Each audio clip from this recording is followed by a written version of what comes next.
Welcome to Nasdaq Trade Talks. I'm Jill Malandrino, global markets reporter at Nasdaq. Joining us for this segment, we have Chris Englebert, founding partner and chief investment officer at Englebert Financial Advisors. Chris, it's great to see you as always, and I'm excited to tackle this topic. We're going to talk about debt, right? You and I talk about, financial planning, estate planning. These are all tough topics to tackle. And why should retail investors need to focus and manage their debt? I feel like we talk about making money so much, but not focusing on debt.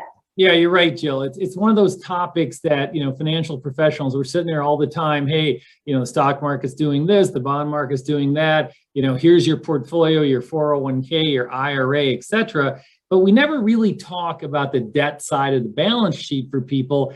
And I think it's a little scary what's happening. I mean, we've been in an era of low interest rates now for a couple of years. People are refinancing their homes. One of the kind of the alarming trends, is people going out and buying, an additional beach property or something like that.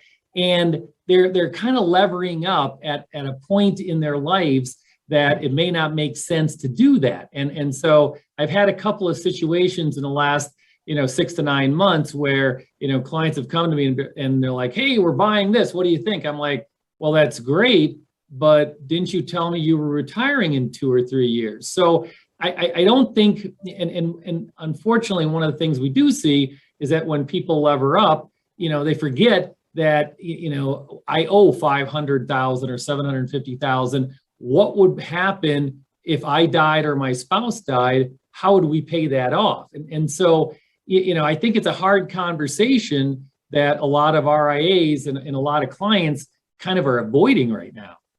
Right. And Chris, it's so interesting. I have also heard of a lot of people starting to lever up, and especially with the money that they've made in the real estate market over the past 18 months. But, we went through this in 2008 and 2009, where, you saw people who didn't have the income to own 2 homes and a spec house in Naples, Florida. So it is a bit concerning. And with that said, how should RIAs approach their clients when they're talking about debt?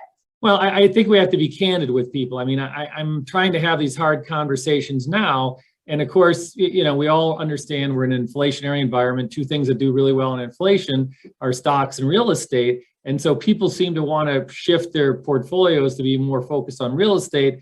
But they're taking out debt. And I'll say things like, hey, you've made a lot of gains in your portfolio. If it's a taxable individual portfolio, let's take some of those gains and try to de-lever or pay down that mortgage.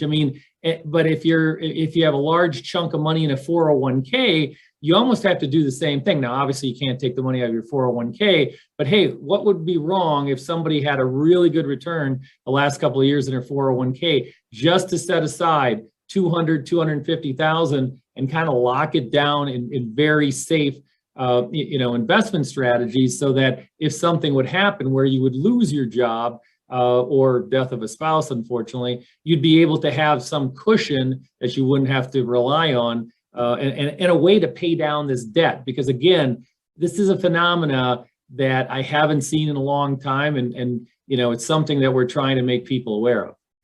All right, Chris, let's take a look at our charts here. We'll start with the S&P 500. It really is quite incredible. We're still sitting near all-time highs. It's like the market has really ignored a lot of the outliers that are out there. Yeah, exactly. And the old adage, sell in May, did not work.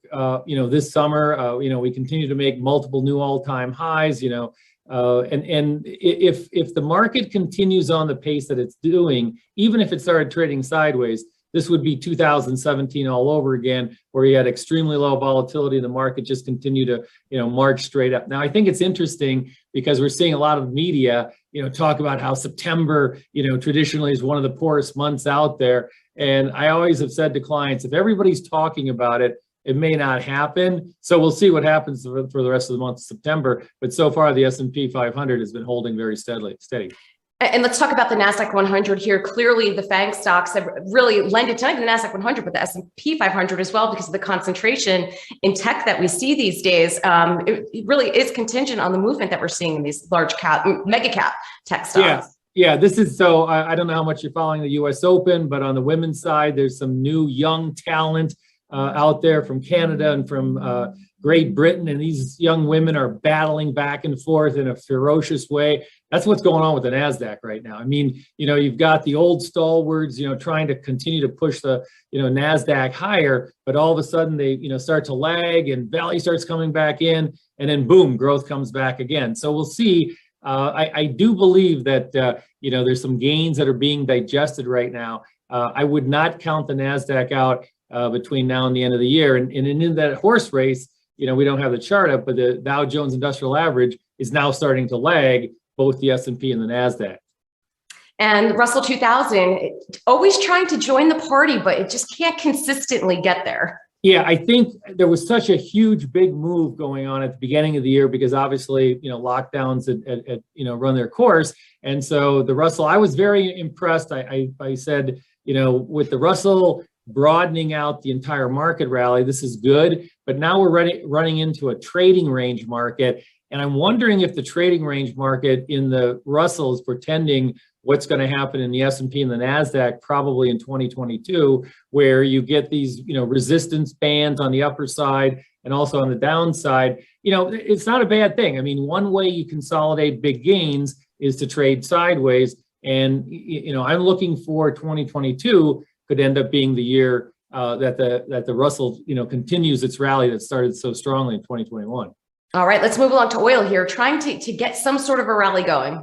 Yeah, and I'm a big oil bull. I wouldn't count it out. I mean, it's breaking through an intermediate trend line right now. Even with all the stuff that's going on down in Louisiana and the hub of energy in the United States, again, oil is literally the currency of the reopening of the global markets, and I think the surprise is still on the upside for oil this year.